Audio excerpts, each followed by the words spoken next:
नमस्कार दोस्तों, स्वागत है आपका हमारे YouTube channel your online CA पर। आज की इस वीडियो में बात करने वाले हैं कि कैसे इनकम टैक्स पोर्टल पर खुद से जो है टीडीएस जो अपना पे कर सकते हैं।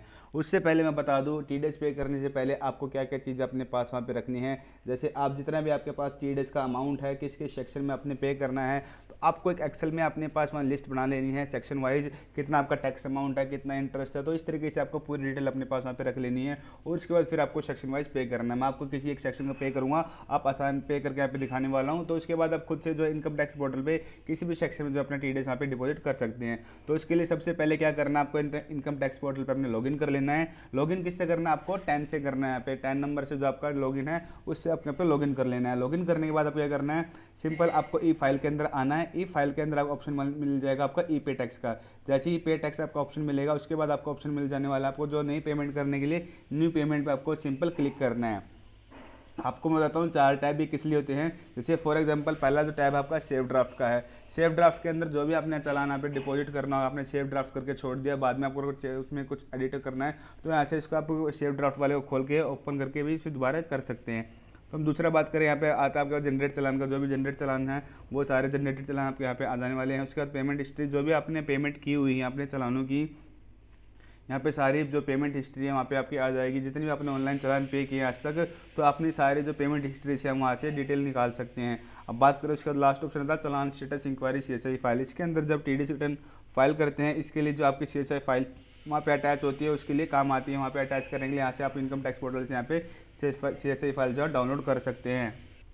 जैसे कि आप सबको मालूम है, टीडीएस जैसे आप पूरे मंथ का जो आप कलेक्ट करते हैं, अगले महीने की जो आपको 7 तारीख तो वहाँ पे करना होता है। लास्ट में साल के मार्च के लिए वो सिनेरियो थोड़ा चेंज हो जाता है, बाकी हर महीने के लिए वो सेम रहता है। जो हर महीने के आपको, जैसे फॉर एग्जांपल हम बात करें जनवरी के अंदर, आप जो भी पूरे जनवरी में आप टीडीएस काट रहे डिपॉजिट, आपको कब तक करना होगा, 7 फरवरी तक करना होगा। मार्च के केस में थोड़ा चेंज हो जाता है, बाकी सभी केस में अपना जो है 7 फरवरी यहाँ पे आपका डेट रहने वाली होती है। मार्च में आपको एक महीना वहाँ पे एक्स्ट्रा मिलता है। तो बाकी इस तरीके से हमें चालान की यहाँ पे ऑनलाइन पेमेंट करनी होती है। अगर आप ऑनलाइन पेमेंट टाइम से नहीं करेंगे तो उस केस में आपको इंटरेस्ट भी पे करना पड़ता है। तो इस केस में क्या है, आपको कैसे ऑनलाइन पेमेंट करनी है तो हम बात करते हैं। चलिए, तो सबसे पहले आपको न्यू पेमेंट पे क्लिक कर देना है। न्यू पेमेंट पे क्लिक करने के बाद आपको ऑप्शन मिल जाने वाला है असेसमेंट ईयर का। जिस असेसमेंट ईयर की आप पेमेंट करेंगे, आपको सिंपल वो सिलेक्ट कर लेना है। जैसे फाइनेंशियल ईयर भी 24-25 चल रहा है, उसका असेसमेंट जो है तो ये 25-26 से आप यहाँ पे सेलेक्ट कर लेंगे। उसके बाद आपको ऑप्शन मिल जाने वाला पे टीडीएस/टीसीएस का। उस पर आप क्लिक करेंगे, प्रोसीड पे आप पे क्लिक करेंगे। उसके बाद आपके पास इस तरीके से जो सेक्शन वाइज जो यहाँ पे लिस्ट आ जाने वाली है। तो सबसे पहले आपका सेक्शन यहाँ पे आ रहा है 192 सैलरी का, यहाँ पे सेक्शन आ रहे हैं। जिस भी सेक्शन आपको यहाँ पे डालना है वो आप सेक्शन यहाँ पे सेलेक्ट कर सकते हैं।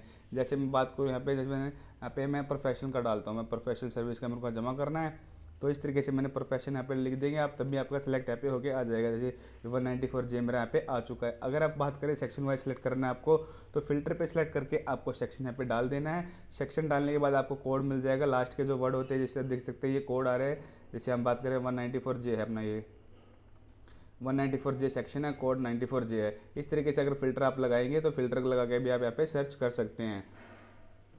इसे हम ऐसे काट देते हैं। अब हम 94 जे के अंदर से हम सेक्शन यहाँ पे टीडीएस पे करना है, इसको हम सेलेक्ट करेंगे। उसके बाद आपको यहाँ पे ऑप्शन मिल जाएगा कंटिन्यू का। देन उसके बाद हम कंटिन्यू पे प्रेस करेंगे।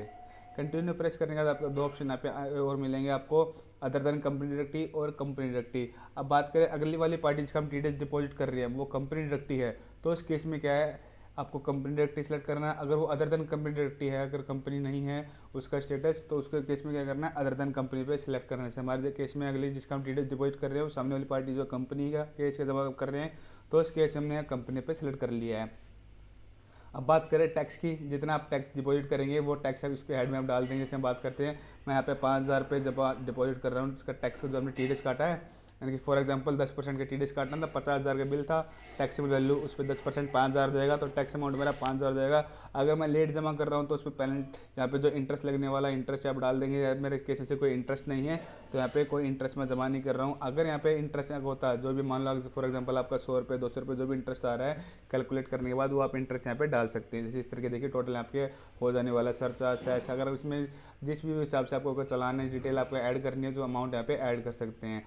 उसके बाद सिंपल आपको कंटिन्यू पे क्लिक कर देना है। क्लिक करने के बाद आपके पास जो है यहाँ पे आपके पास बैंक डिटेल पे यहाँ पे ले जाने वाला है। आपके पास बैंकों में ऑप्शन मिलने वाले हैं, नेट बैंकिंग के, डेबिट कार्ड के, पे एट बैंक काउंटर, आरटीजीएस और यूपीआई के थ्रू भी हो, यूपीआई क्रेडिट कार्ड के थ्रू आप यहाँ पेमेंट कर सकते हैं। जैसे हम बात करें नेट बैंकिंग से हमें पेमेंट करनी है, जैसे हम फॉर एग्जांपल सेलेक्ट कर लेते हैं कोई भी अपना जो बैंक है, हमें फॉर एग्जांपल हमने एक्सिस बैंक पे सेलेक्ट कर लिया, उसके बाद हम कंटिन्यू प्रेस करेंगे। देन उसके बाद जो आपको ये एक्सिस बैंक के पोर्टल पे ले जाने वाला है, वहाँ पे आपको जो यूज़र आईडी पासवर्ड डाल के इसकी सिंपल आप पे पेमेंट कर देनी है।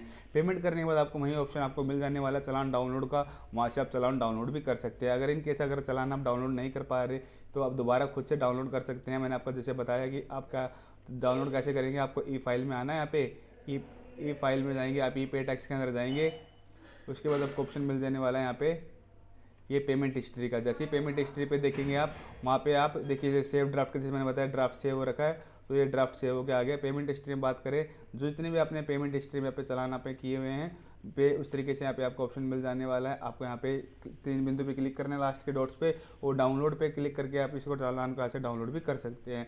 अगर आपको फिल्टर वाइज सेलेक्ट करना है कि पुराने आपको चेक करने हैं कैसे है, यहाँ से असेसमेंट ईयर वाइज जो भी आपने टाइप ऑफ पेमेंट है, फिल्टर लगा के भी आप यहाँ से आप सर्च कर सकते हैं। यहाँ पे डेट किस डेट से किस डेट को पेमेंट किया, तो फिल्टर वाइज भी आप यहाँ से और चालान जो डाउनलोड कर सकते हैं।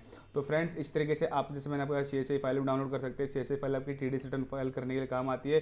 किसी को कैसे जो ऑनलाइन अगर कैसे TDS रिटर्न फाइल करनी हो, कैसे खुद से कैसे फाइल करनी आती है, तो इसके लिए मैंने अलग से एक वीडियो बनाई है। इस वीडियो का लिंक है जो मैं वीडियो के डिस्क्रिप्शन में डाल दूंगा, आप वहाँ से भी देख सकते हैं। और साथ ही में जो TDS की RPO की फाइल है, काफ़ी लोगों को दिक्कत आती है, वो RPO वर्जन जो इनके सिस्टम में चलता नहीं है, तो कैसे उसके लिए जावा वर्जन डाउनलोड करना पड़ता है, कैसे वो रन करेगा, उसके लिए मैंने वीडियो बनाई हुई है। उस वीडियो का लिंक भी जो अपने वीडियो के डिस्क्रिप्शन बॉक्स में डाल दूंगा, आप वहाँ से देख सकते हैं। तो फ्रेंड्स आज की वीडियो में बस इतना ही। इस वीडियो से रिलेटेड आपको कोई भी क्वेश्चन है तो हमें कमेंट कर सकते हैं, और ये वीडियो आपको कैसी लगी वीडियो में कमेंट करके ज़रूर बताएं। अगर वीडियो से रिलेटेड आपको कोई भी क्वेश्चन है तो भी हमें कमेंट कर सकते हैं। वीडियो को ज़्यादा से ज़्यादा शेयर करें, चैनल को सब्सक्राइब करें। Thank you.